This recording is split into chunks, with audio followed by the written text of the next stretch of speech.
What's up, everybody? Welcome back to another episode of the Batter's Eye. It's been about a month and then a change since we've filmed anything long like this. So we're glad to be back. We have a big guest today, and without further ado, let's introduce yourself. My name's Alan Carter. I'm from Sewanee, Georgia, right outside of Atlanta. And I'm currently a pitcher on the Inland Empire 66ers, which is an affiliate of the Angels. Yeah, it's perfect. So Max, get right into it.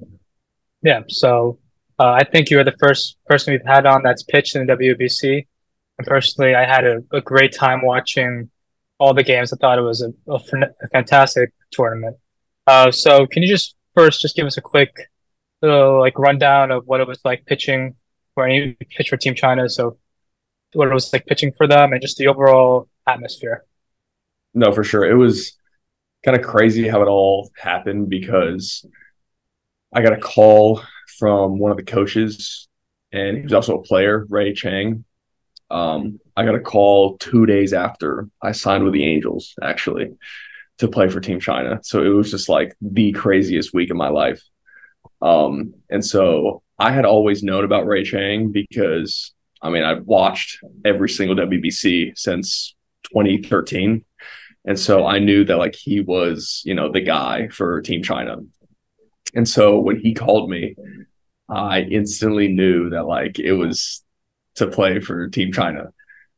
And I'd always thought about doing it. Like I remember in middle school and in high school specifically, I looked up the requirements to play in the WBC because I saw that China was playing it, and I was like, well, my mom was born there, and she grew up there too, so maybe I got a shot of playing for the team. And so I remember I looked up the requirements for playing with the WBC team, and it said that one of your parents has to be born in that native country. And so I remember thinking to myself when I was like 15, 16, 17, around that age, I was like,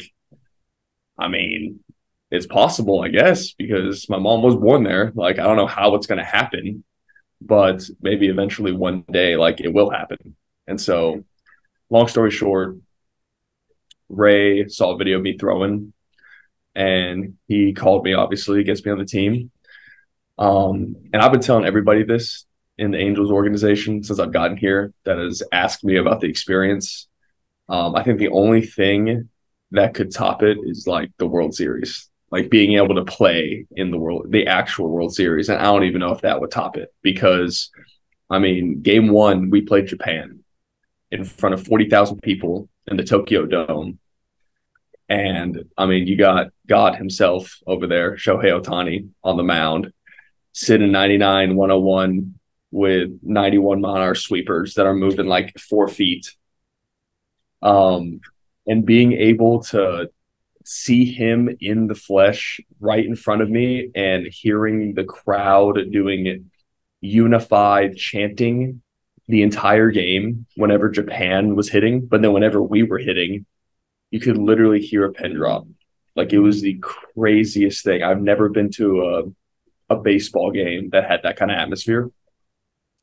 And then I got to pitch against Czech Republic, and I got to pitch against Korea as well. And so pitched against Czech Republic and did well that game, but there wasn't nearly as many people at the Czech Republic Team China game. There was probably around, if I had to guess, like 10 to 15,000 people probably at that game. But still, I could still feel the atmosphere whenever I was out there on the mound. Like, it was the nicest mound I pitched on. It was definitely the biggest stadium I've ever pitched in. But I was definitely super focused and just try to take in the whole experience. But that first game, I'm telling you, that first game against Japan was something I will never forget. Seeing Shohei out there, Lars, Murakami, who else? Yoshida. All those guys, and seeing the passion of the fan base in Japan. And like, I remember I was sitting in the dugout looking out to right field, and they've got these huge flags that they're just like, it was a whole section just for Ohtani. And they had these flags that looked like they were like 3 miles long. Jeez. and they're just waving them and there was like 8 of them, and they're waving them the entire time to like chants and shit. It was it was the coolest thing. I felt like I was obviously in the dugout as a player, but like it was hard to not sit there for a second and like be a fan of and take in everything that was going on. Because Yeah. I mean, if you had asked me 2 months prior to that game, like, did I think I was going to be in the WBC facing off or being in the opposite dugout of Shohei Ohtani, I'd be like, what the hell are you talking about? Yeah. So me actually getting that experience and like being in that environment, and also Tokyo too. Tokyo was a great city, very nice people, great food. I mean, it was definitely an experience that I soaked in as much as I could. Mm-hmm. Yeah. Were you anxious at all that you might have to come in and face Otani? Like, were you waiting from that call from your manager? Yeah, that's actually funny you mentioned that, because before I left for the WBC, I was training in North Carolina at a pitching facility called Tread Athletics. Mm-hmm. And my coach and I, when I told him I was going to pitch in the WBC and we saw that Japan was first game, all we talked about, like all everybody was talking about with me is, dude, you're going to face Otani. Dude, you're going to face Otani. Like, what are you going to do? How are you going to strike him out? You got to either give up a bomb or strike him out. Like, there's no in between. You can't walk him. Yeah. And so I had like been mentally preparing for like almost a month of like what my sequence was going to be if I had to face Otani. But then once I got to Japan and I met up with the team, then the manager was kind of like, okay, we want to throw you against Japan, but at the same time, like we want to win the winnable games. You know, we want to use our guys in the smartest way throughout the tournament. And so the coach thought that throwing me against Czech Republic and Korea was going to give us the best chance to win. So did I want to pitch against Otani and the rest of that lineup? Of course, that would have been beyond amazing. That would have been the dream. But I'm still very thankful that I was able to pitch against Czech and Korea too. Yeah, I mean, you did very well against Czech Republic, and like even as like what you're saying, to sit in that dugout, like that would be crazy. I mean, well, I've seen one Yankees Angels game, I think, and Otani. I don't even think Otani played that night, but like the fans that line up even at the away stadiums at Yankee Stadium, fans line up for Otani. Like I've never seen fans rally for an away team before in New York at Yankee Stadium. Like the most toxic stadium, maybe besides Philly, but the most toxic place to play in besides Philly, probably. And you have Otani fans like full on covering sections of Yankee Stadium, something you will never see. I mean, that's ridiculous. But yeah, but you're an Angel. Like the prospect of facing him in spring training or like in an inter squad at practice isn't out of the question. Oh, 100%. 100%. I thought I was possibly going to meet him at the WBC since we were both Angels, or maybe in spring training too, which fortunately it didn't happen. But that was definitely something that I thought was possibly going to happen. And what you just said about like how crazy people are for Otani, I mean, I was in the heart of it, like in Tokyo. Like if you drove around the Tokyo Dome, whose face is on every single advertisement outside of the Tokyo Dome? It's Otani on everything. Mm-hmm. Yeah. So like I remember just walking out of the clubhouse onto the field for batting practice. It was like a full stadium. Like it felt like Game 7 of the World Series. I'll never forget that feeling of like walking out of the tunnel and then looking up. I mean, you could feel the energy. You could literally feel the atmosphere and the energy in the stadium. And I just like couldn't stop smiling because I was like, dude, this is straight out of a movie right now. That's ridiculous. Yeah. I'm sure you're already like psyched up in 4 years from now when you hopefully get that call again to pitch for China in the next WBC. Oh, 100%. I think the next one's in 3 years too, because COVID. Right. So it's actually, yeah. I think it's in 26, the next one. Yeah. I mean, that's going to be awesome too. I mean, I think a majority of that is going to also be in the USA again. So, hopefully maybe you get Otani on your home turf somewhere. That would be really cool. Yeah, we'll see. We'll probably be in Tokyo again because it's always been like that. Like every WBC for that pool that we were in is always in Tokyo. They always host it. Yeah. That makes sense. I mean, the game is growing so much in Japan. I think it's probably the second biggest market in the world at this point. I think it might even pass the South, like the Venezuelan, the Dominican market at this point. Just the way Otani's been changing everything about baseball. I know. Trust me, I know. It's ridiculous. We just need one of those guys for China, though. It'll come. It'll definitely come eventually. Eventually, it will. Because I'm telling you right now, there's probably 10 Otanis walking around China, but they don't even know the game exists. Yeah. Yeah. That's the scary part, dude. Because out of all the Asian countries, China is the most behind on baseball. So With the most people. So and it's got the most people. So it's like I guarantee you there's 5 to 10 Shohei Otanis walking around China, but they don't even know what a baseball looks like. So there's a lot of tapped in potential there. That's crazy to think of. How many Shohei Otanis are there walking around in the world right now? It's like Exactly. Or just in China. You know? in China. I mean, God, I don't know. I don't think we'll ever see something like that for another 20, 30 years. Oh, probably not. I mean, yeah, we'll have to wait and see. But there's definitely potential there with the amount of people that are in China. Definitely. I mean, I don't know. Like, oh God, I feel like taking it from this to where we want it to go is like I would definitely want to talk about your eyes though. So let's move on from the Otani talk because I feel like every episode we do ends up either being something about Otani or we talk about Judge for like 15, 20 minutes. I mean, it's impossible not to. They're the faces of baseball right now. Well, I mean, it's understandable too. Like I'm telling you right now, when I watched him pitch in person, I mean, it was borderline like not fair. And like the entire time that he's playing, it's so easy. It's like he's in the backyard. Yeah. Playing with his kids. I mean, and seriously, also that's his whole demeanor when he's out there. I mean, he's just smiling the whole time. Like if he gets fooled on a pitch, he's just laughing at himself. He looks like he's playing blitzball.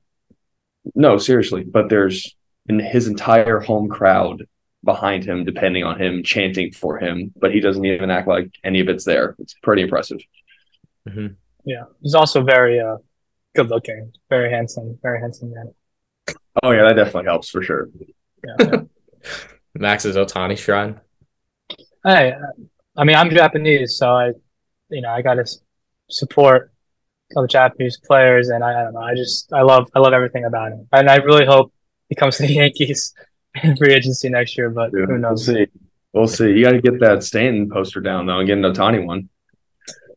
Oh, well, Stan is 1A, and Otani's 1B. So, Oh, okay, yeah. okay. Yeah. We'll take that. We'll take that. Yeah, definitely. But enough. I think I wanted to share a quick story that is going to be its own episode soon. But Kyle Gashioka on the Yankees is also Japanese, and I bought his Team USA jersey, and I actually got it signed by him. I met him in person. No way. Because me and my friend caught Jake Bauers' first Yankee home run, so we got to meet all the players and stuff, and I got to meet Kyle Gashioka, and that's sick. You get that framed. Yeah, I mean, it's a once in a lifetime experience. I still can't believe it happened. But that's awesome. Yeah, that'll have its own episode for sure. That was crazy. Oh my God. I wasn't even there. And like on the phone, like I was like watching the whole thing. I wish I was there. So to move on to the next kind of topic, I wanted to talk about going from a D2 school in Lee University from Tennessee to being an undrafted free agent signing in the winter. It was pretty late too. You had less than a month before you had to report to spring training.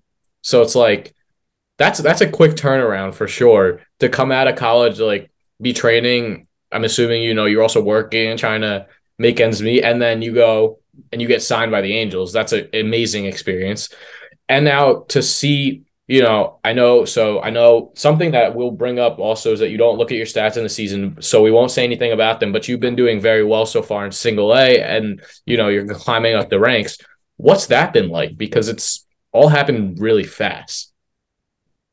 It has. It all has happened very fast, but also it's taken years for this to happen. Mm-hmm. I mean, just a long time for this to happen. Kind of to sum up everything, like you said, from going from a D2 to getting this opportunity with the Angels. I actually went to another D2 at a high school. I went to Columbus State University in Columbus, Georgia. Mm-hmm. I went there at a high school, and I was there for 3 years, and I threw 17 innings in 3 years. I didn't pitch at all freshman year. And then sophomore year, I threw 8.1 innings. And then junior year, I threw 8.2. So after that, I was like, you know what? I think I need a new opportunity somewhere else.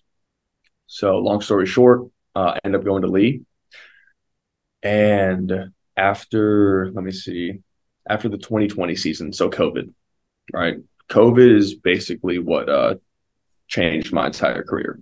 Without COVID, I probably am not sitting here talking to you right now, if I'm being honest with you, because COVID, that it gave me an opportunity to really develop myself for 6-7 months. Because I told myself when I got home from COVID, like, I was like 88, 90, 91, and I earned the starting role at Lee. I was a Sunday starter. But I was 22 at the time, and I wanted to play professionally, but I knew that there was still like a jump that I needed to take in order to get to that next level. And so basically, long story short, over COVID, I worked out 5-6 days a week. I just worked out as hard as I could, and made a couple of mechanical adjustments from just studying myself and studying other pitchers online. Really just doing my best to develop myself, because I told myself at the beginning of COVID, I was like, I'm going to come out of this better than anybody. Like, I'm just going to work. I'm just going to put my head down and go as balls to the wall, and let's see what happens. We're going to come out of COVID, and let's just see where we're at. And so by the end of COVID, by fall of 2020, I had put on like 20 pounds and made a couple mechanical adjustments, and my velo went up like 6 miles an hour.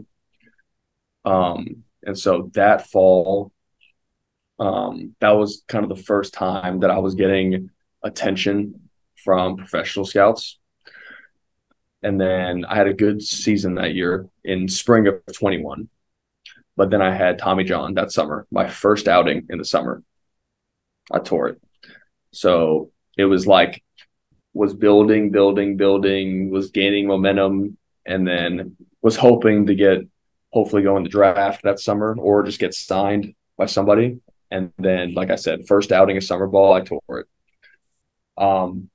But the only positive out of that is that I had one more year of eligibility at Lee. Mm-hmm. And so I had just enough time to get the surgery and then come back for my 6th year at Lee. Yep. So recovered. I missed the first month and a half of the season too, because I was still rehabbing and throwing rehab bullpens and all that to build myself up. Mm-hmm.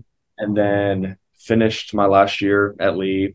We won the conference tournament for the first time in school history. Loved my time there. Great school, great guys over there.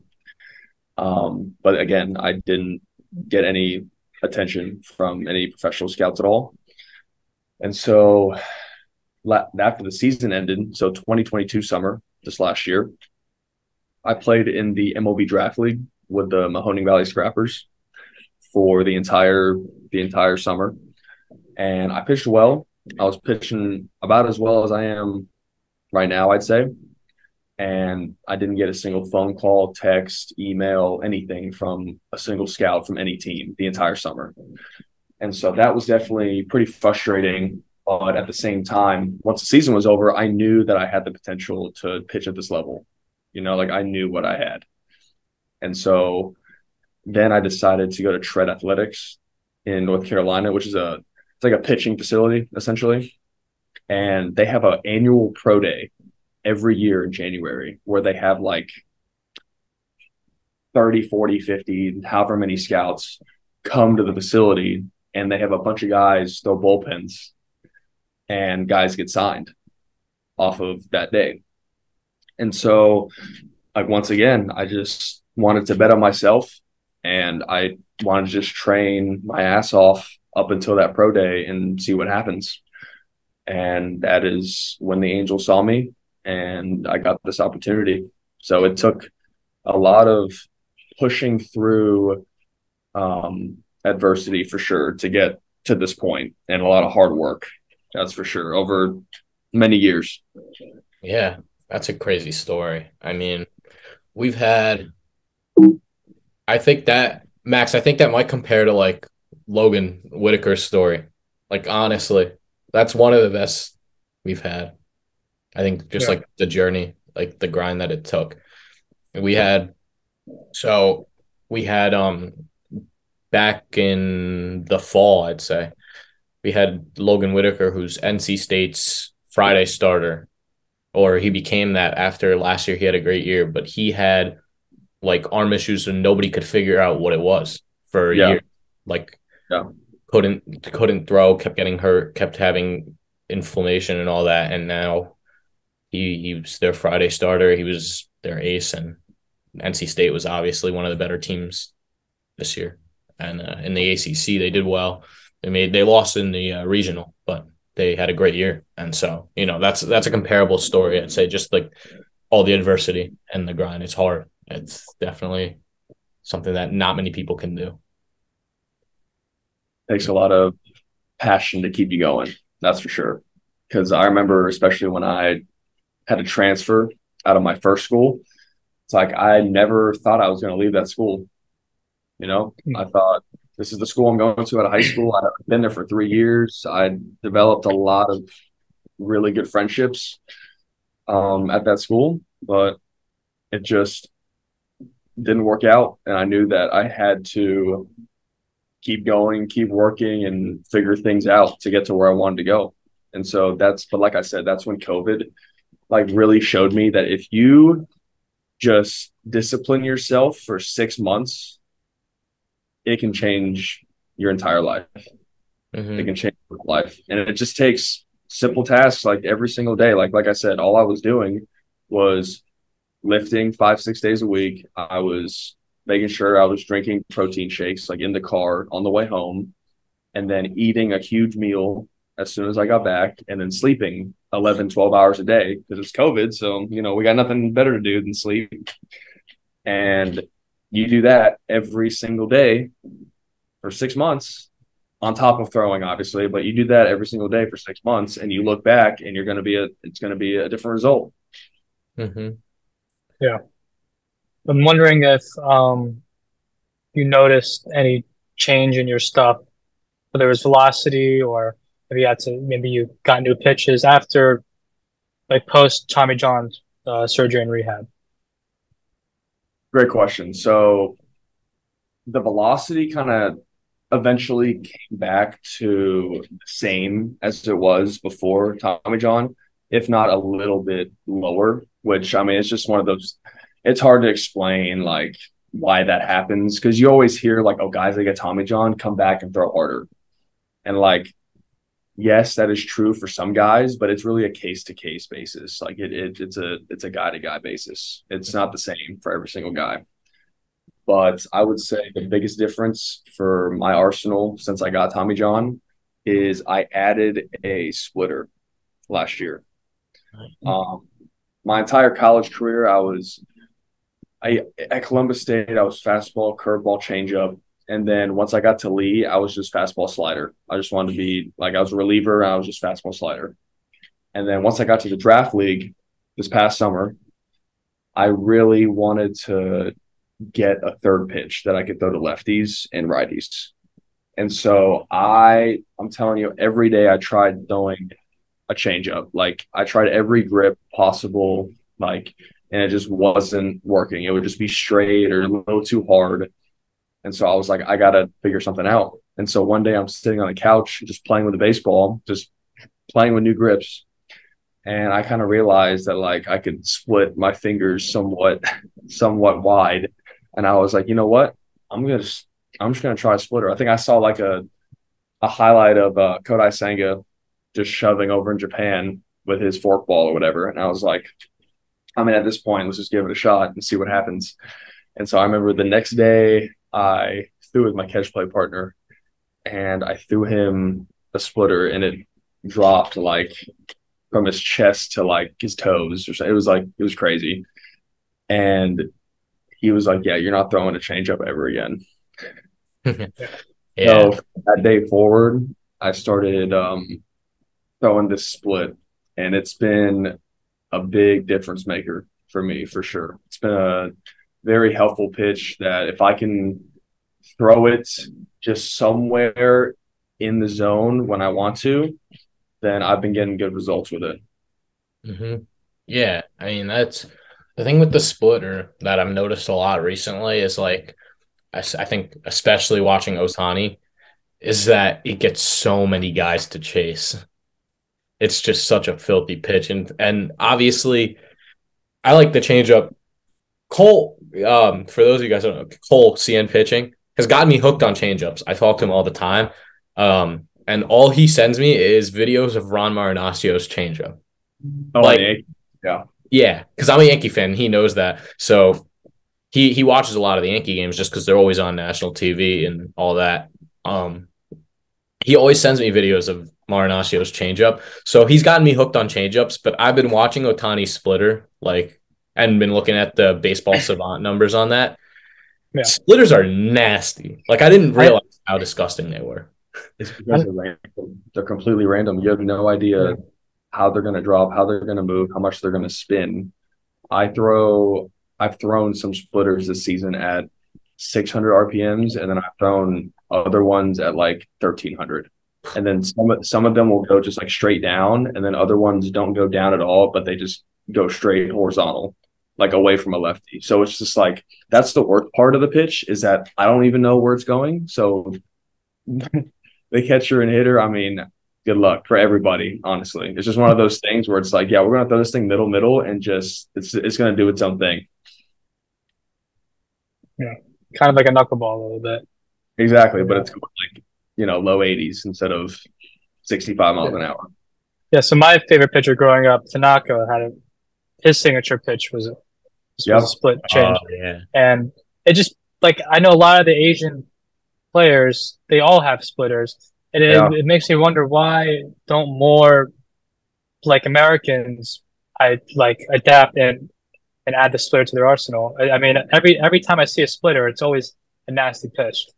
Yeah. Yeah. It's just honestly it's a stigma that is behind the pitch here in the States, I think. And it's just like they think splitters are going to mess up your arm. And I think that's one thing of why people don't throw splitters in the US. They think it's bad on your elbow, which I don't know if it is or not, but I'm going to keep throwing it. And the second thing is, it's just nobody I don't want to say creative enough, but everyone just thinks changeups or split changeups. Not even split changeups. Like if you're growing up here in the US, like no baseball coach is going to be like, hey, you should try a splitter. Like, no, everyone's the changeup is going to be first. So I think it's just an overall like mindset that is not geared toward the splitter. And for whatever reason, over in Japan and Korea, where it is geared towards splitter, I guarantee you when those kids hit high school, all the coaches are like, try this first before you try changeup. Yeah. But here, it's just flip the other way. Maybe in like 10 or 15 years, people over here will start figuring it out and start trying to implement more splitters with college guys and high school guys. I mean, I'm seeing more guys do it every day now. Like I see more college pitchers, pro pitchers throwing splitters than I've ever had, honestly, within the past like 2 years. So I think eventually it's going to catch on. Mm-hmm. I mean, I try and look at pitches when I'm looking at when I'm watching college games. I'm trying to like notice that, but so far, I mean, this year at least out of the top prospects, I don't think anybody like any of the, I guess, projected first round pitchers that like that I talk to, that I know, that I've done my research on, have a splitter, and I question why all the time. It also, you got to think like it's literally a physical thing that you have to be able to do. Like if you cannot split your fingers wide enough, you can't throw a decent splitter. Otherwise, it'll just be like a straighter. Like if you can only split your fingers this much, it'll just be a straighter, little slower fastball. Like it won't do anything. Yeah. You've got to make sure you really like get it deep in your fingers so that when it comes out, it just kind of like pops out.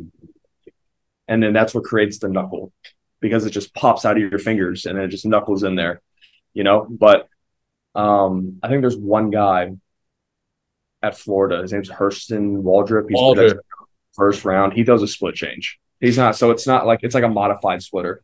Yeah. I mean, it's taken hitters by storm. Senga, I mean, he's filthy. Otani splitter's filthy. Darvish's splitter was probably the first one that I really like was able to look at and be like, holy crap, this pitch is insane. Yeah.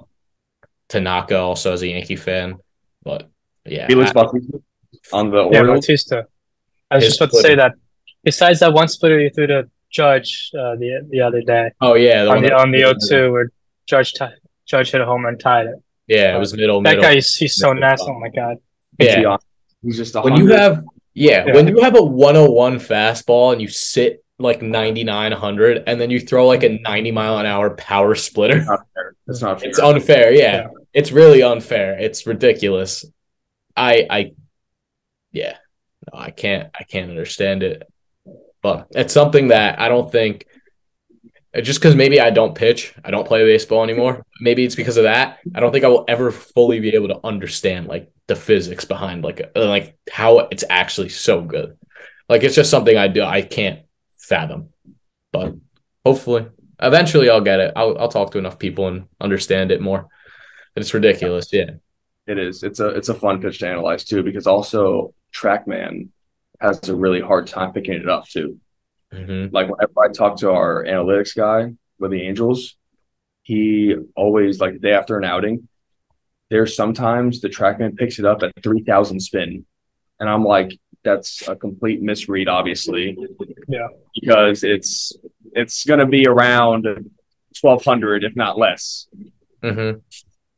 And so not even like TrackMan and stuff. It doesn't like it. It's so random.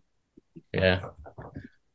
That'll improve as the years go on and more pitchers develop it, but yeah, obviously they'll have to adjust that. So now I think we're going to move into rapid fire. Max, I think that's fine. So that's like, we do this with every guest. It's kind of our ending segment where we kind of just fire quick hitting questions. Today, me and Max are going to do this. I guess it's like a TikTok trend kind of where it's like you ask some questions, quick answers. Perfect. So we'll do that.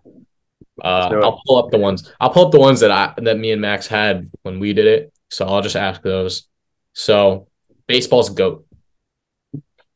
Baseball's GOAT. Oh my gosh. I'm gonna go Hank Aaron. I like it. Yeah. Max, you went Babe Ruth when I asked. Is that still your answer? Yeah. Babe Ruth. I went Barry Bonds. Well, I was going to do Barry Bonds, but then I switched to Babe Ruth. Yeah, I was thinking about Bonds too, but I'm from Atlanta, so big gamer. However, I do think that if Babe Ruth stepped into the batter's box today, he would be hitting under 100. He wouldn't last in A-ball. He wouldn't last in California League. Yeah, I could see that. I really could. So best current player? Best current player? I mean, obviously Otani, but you want to say other than Otani? I said Otani. Well, he said Otani.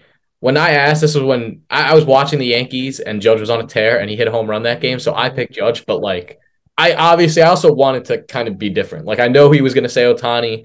I know probably 99% of people right now would say Otani.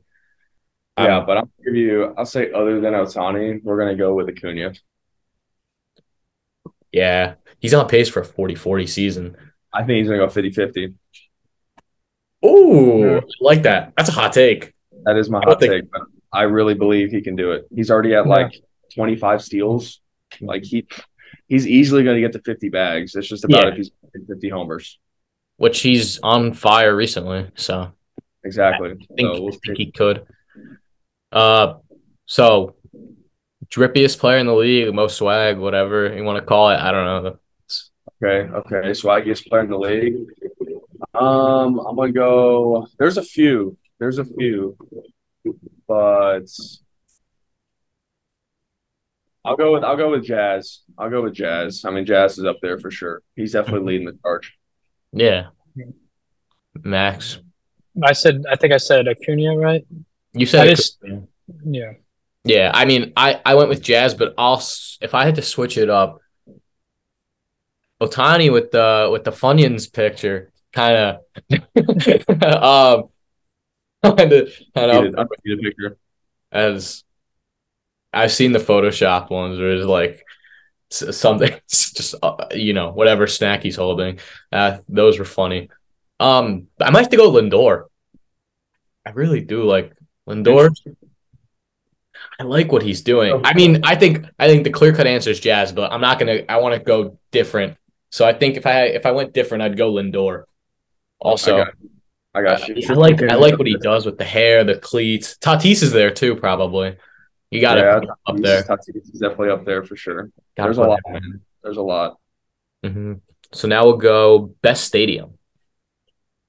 Best stadium that I've been to, or I just think is the nicest stadium. Nicest stadium. I really like Wrigley. I haven't been there yet, but from what I've heard and from what I can just see on TV, like it looks like a museum and a baseball field at the same time. Like it's just, I feel like you can't get the same experience if you went to Fenway or if you went to even PNC Park, which I got to go to this past summer, which was absolutely beautiful. People always say that's the most beautiful ballpark in the MLB, and it is a really nice stadium, but I feel like Wrigley is just different. Like Wrigley, you get that really nice stadium feel, but you also get that really cool, like vintage, old museum feel at the exact same time. Yeah. Max went PNC. Yeah. Max went. I like that pick. I went Oracle or AT&T or Oracle, whatever it's called now. I've been to Oracle Park too, and that, I mean, phenomenal. No complaints at all. Like I remember the field was perfect. I sat in the third deck, so I got to see the ocean in the background and everything. And I mean, it was phenomenal. But I think there's just something about Wrigley that if you go there, it's just a different feel, I feel like. Yeah. I mean, McCovey Cove or like just that, or I mean, Petco's up there too. I love the look of Petco, just with the hotel, with the hotel or whatever it is, and then everything there. I think I like Petco a lot too. I think that'd probably be not my second. I'd say PNC, but like it would be up there with those three for sure. Don't sleep on Truist though. I've never been. I've never been, and I don't watch a lot of Braves baseball, so I can't say I've seen much of it. It is, dude. It is nice out there, man. And also another one is Kansas City. That's very slept on. I went to the Futures game in 2015 with my family, and that was a stadium. I remember, like, I knew nothing about the Royals. I'm not a Royals fan or anything. I was just going there as a baseball fan to watch the Futures game, and I was in awe the entire time of the fountains and the field and the Crown video board, which is like as big as a football field. It feels like up there. I mean, it's phenomenal. Yeah. Go ahead. I want to add on, and I'm not going to say it's even remotely near the top, but I think it's so unique to go to a game at Tropicana. I was able to go to Tropicana earlier this season, and I still haven't decided if I liked it or not, but it's just so much different than any other atmosphere in this just stadium in general that I feel like it has to. I think you have to go if you're in the area, just because it's so different. I have been there. I went there in high school. We were playing in a tournament in the area, so I remember going to Tropicana. It was super nice. I will say, walking in, having the AC. Yeah. That was definitely like, wow, okay, that's different for sure. But the scenery I'm not so sure about with Tropicana. It reminded me of like a kid zone, like at like a shopping mall. That's what it reminded me of. Yeah, it was definitely different. Yeah. Something that you got me with Tropicana. I don't know if it's just because like after I started, after we got that connection with Lance, I started watching more Astros games, and I started hating the Astros less and less.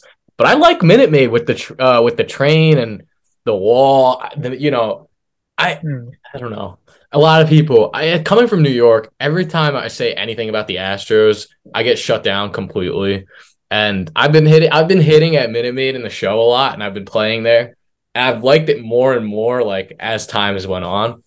It's Yeah. definitely not. It's definitely not one of the nicest, but like for me, it's one of my top tens, I guess, or top. I don't know. It's up there for me. I like it. Yeah, Interesting. solid for sure. Interesting It's take. solid. Yeah. And So Minute Maid's my home field.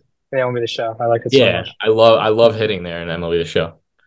I don't know something about it, but I have terrible memories watching the Yankees there, so can't say. So it's tough every time you play there. Altuve home run. Yeah, all of it. Oh, Uh, we know. Yeah. But I don't, yeah, yeah. Next, what did I do? I did best throwback uniforms, like old uniforms. I really like the Astros pinstripes across. Mm-hmm. You remember those back in the Yeah, 70s? Nolan Ryan. I was gonna say the Nolan Ryan ones. I like those a lot. I really like the teal Florida Marlins are The really ones that fire. they brought back. Yes, those are amazing. 12 out of 10. Absolutely love those teal Florida Marlins jerseys. And then I gotta throw in the throwback Braves jerseys too, with the leaf on the shoulder right here. Yeah, that's a nice one. You know which ones I'm talking about? Yeah, I'll put up a picture too on the screen too for people who Yeah, don't. those But those those are nice. three. I think those three are my top three. Yeah, they're nice. Max, you went with the Cardinals baby blue. Can't go wrong with baby blue ever. I, yeah, I said that. yeah, that's what you I have. don't remember what that. You have a picture of Bader and Edmundo Sosa and Cardinals baby blue. No. I like those uniforms. I can't say. I mean, I like the Philly baby blues just because Bryce Harper wears them, and I'm a huge Bryce Harper fan. But I do those Cardinals baby blues are sick with the red, with the red cardinal. The colors mix and match really well. And then I went with the Arizona Diamondbacks Randy Johnson pinstripes with the purple sleeves. The purple Those teal. that's top five. That just missed my top three, but those are really clean too. I like they gotta bring. I'm a sucker for pinstripes. As a Yankee fan, I love a pinstripe uniform. And the white body with the purple sleeve. Purple's one of my favorites. I have the throwback Vince Carter Raptors jersey, and I Yeah, love that jersey. yeah. So see purple on like a jersey, just like that for me, I love seeing it. If it works, obviously, if it doesn't work, then it doesn't work. But if it's a nice purple and it mixes well, that just immediately enters my top five. I think the D-backs bring those back every now and then. Yeah, they. I want to see. Hopefully, they make a Corbin Carroll one like that, and I will 100% buy that. Yeah, he's a stud. I will buy a. If anyone if anyone knows a place where they could get them, link them in the comments, and I will buy a Corbin Carroll D-backs jersey, and I'll put it up behind me too while we film. I love that. Like that jersey itself is awesome. Fire. And then the last one I did was Best City Connects. Staying on Ooh, the topic of great uniforms. question. Me personally, I really like the White Sox, the South Side, the black That's and what white I did. South Side. Yeah. A lot of people that I've talked to, a lot of teammates that I've talked to, think those are very overrated and don't like them. But I think they're I like them. they're the best. Those I really like Miami's. The Yep, red, that's what I went with. yeah, the red Miami's really nice. There's another one too. I'm trying to think off the top of my head which one is really nice. Name off some teams that have one. The Royals got one. The D-backs. Padres, Padres, the Reds, Rangers. the Reds. Baltimore, Boston. Baltimore's okay. Boston's the worst one. I Boston hate is those. Those hands yellow. down, hands down the worst one. And I think everyone's opinion on those is like it's the best one or it's the worst one. And I'm Yeah. one to tell you that Well, it's you're either a Boston fan and you love them, or you're an MLB fan and you hate them. literally. So, like, I don't know. The Giants have them. The Cubs have them. The Not better than the White Sox. the Nationals have them. The Astros have them. I like the Space City ones a little bit. They're not They, great. they were solid, but I still think the South Side ones are Yeah, just no, definitely. The Brewers, the Angels, the Rockies, and the Royals. Rockies, Royals. Yeah, they were all okay. The Rockies one was okay. Angels one, the cream with the Angels logo they Surf had. City one. Yeah, I like definitely solid, but I'm sticking with my South Side. I went with Miami. I just something I like something about the pinstripes, Oh yeah, red, too. the red. I that Yeah, too. I like that. The White Sox ones were really cool too. I almost bought a Tim Anderson one, and as much as I respect Tim Anderson's game, he's kind of fallen off, and I'm glad I didn't buy one. No offense to him, but I was very close to getting one of those. But I actually ordered a Marlins Jazz City Connect already. That's on its Good, way. great pick. Yeah, that's on its way right now. Good. And then I guess I asked Max one more, and he never responded to this one. Most hated MLB player of all time. Most hated MLB I didn't player. respond to that, really. Yeah, you didn't respond. There's a few that come to mind. I know a lot of people didn't like A-Rod, Kurt Schilling, Bonds. Yeah. Chase Um, Utley, maybe. who That's else? Chase Utley, he said. Yeah, I'm probably gonna go I'm gonna do a current one. So, most hated player of all time. Hmm. I don't know. I feel like Bonds is the most controversial, but people didn't hate him. You know what Yeah, I mean? yeah. He's the yeah. most controversial, but like a player that everyone just hated. I remember. Oh no, no, I remember. I saw a video on Twitter like a few years ago of like they did like a players poll around the league of like who was the most hated player, and they all said AJ Pierzynski. Hmm. I do remember seeing something like this. Yeah, Yeah, everybody disliked him for did whatever not like reason. AJ Pierzynski for whatever reason. So I'm gonna go with AJ Pierzynski. Yeah. Max, who are you going with? Personally, me, oof. I'm really not a big fan of Pete Alonso. That's just me personally. I I don't. think I think That's it's you hate the most. Yeah, yeah, but I think it's most hated of all time. I guess it would have to be A-Rod, or in my opinion, A-Rod, yeah. or I have to say A-Rod. I don't know. I just don't like Pete Alonso because all my Mets fans always try to compare him with Judge. I think it's just hilarious, and Yeah, that's I ridiculous. I just think he's a little immature also. But he's good, but I just think he's a little. Yeah, No, I I know get what you that. mean. He wouldn't be a good Yankee. He doesn't fit the I Yankee I agree with way. that. I agree with that. I went Roger Clemens. Mhm. That's up there. He's up there for sure. I went Roger Clemens. I mean, the teams he played for in general have every other MLB fan base hate him, and then just the player he was and the person he was just made everybody hate him. So Now that you mention Clemens, I thought of Pedro, but You again, know, how many people? Only Yankee fans I feel like hated Pedro, but like baseball loves Pedro. well, that's what I was thinking about with I was thinking Jeter was like kind of up there. Like he's beloved by Yankee fans, but everyone else is like Jeter sucks. yeah. You either love him or you hate him, and there's no in between. I Yeah, didn't put him, No, no one's saying he sucks. there's a lot of people saying he's Who extremely says he overrated. sucks? Look on TikTok and find a Derek Jeter video. Oh, the 10-year-olds on TikTok that say Jeter I mean, sucks. okay, I agree with you. Yes, it is like the kids that never actually watched him play, but like also it's there, so you got to put it in there somehow. I don't know. He's either loved or he's hated, and I just see the hated side a lot. So I have him up there for one of the most hated, but I don't know. It's possible I'm very wrong on that take. And there was one more question you asked me.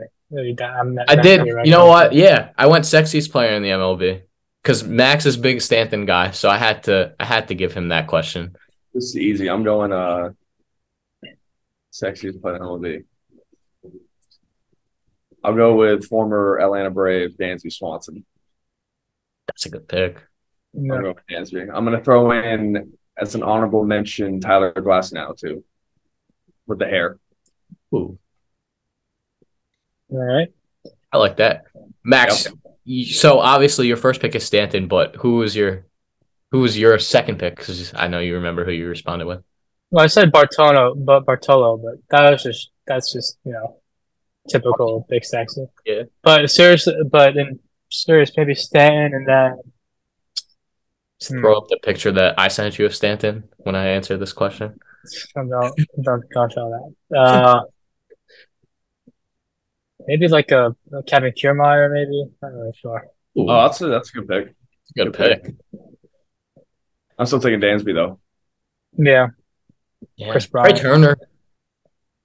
I'm just thinking about every time I talk baseball, what all the girls I'm friends with say. Yeah. And then Yeah. talk about Kevin But Kiermaier. also, If the girls know who they are, then they're up there in that list probably. oh my God! Yeah, when I went to the Yankee game the other day, every time Aaron Judge, and not only that they think he's great, these 5 college girls behind me were just nonstop talking about how hot they think Aaron Judge is. All right. Really? Otani has to be there too. Yeah. Otani Oh has yeah, Otani. Oh yeah, Otani. But again, we want to mix it up a little bit. We don't want to say Yeah. Ohtani. Bryce Harper, Otani. Yeah. Yeah, I like Bryce Harper. Yeah, have my Bryce Harper, I guess, call it a shrine a little bit. Have a couple signed stuff that I got for him. But other than that, I don't know. I didn't ask anything else, I don't think. I did. Actually, I did. I did best cleat game in the MLB, and I like that question just because we're having stadium custom kicks on soon.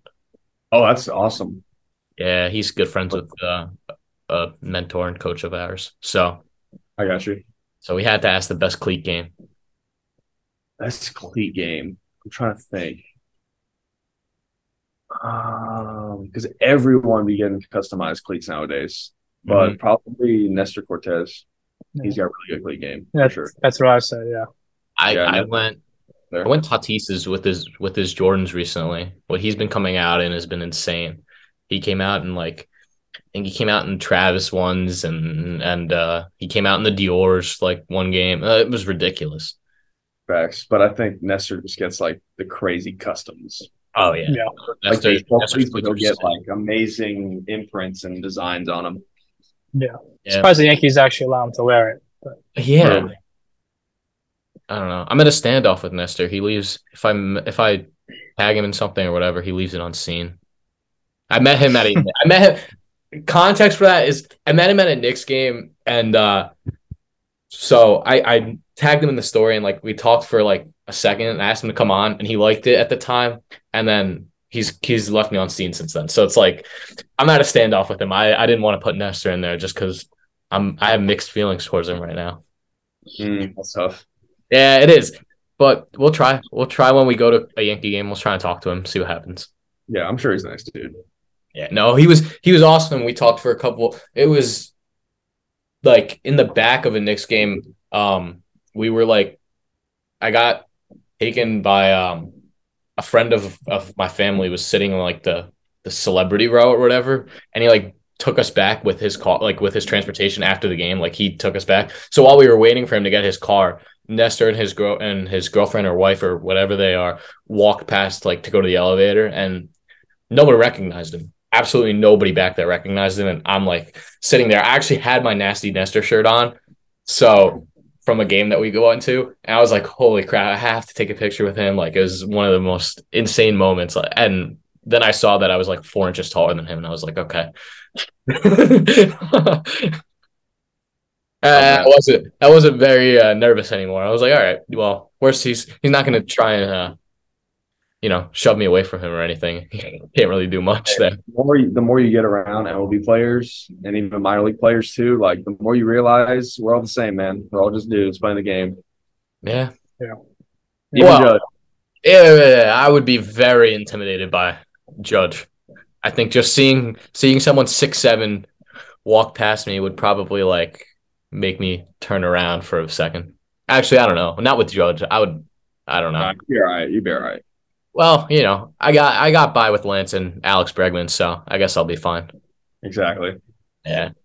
All right, man. Thank you so much for coming on. We appreciate it. It was great to film with you and talk with you. You know, we'll have you on again as you climb the ranks, hopefully. Yes, sir. But anything you want to say to anyone watching, you know, inspirational, anything?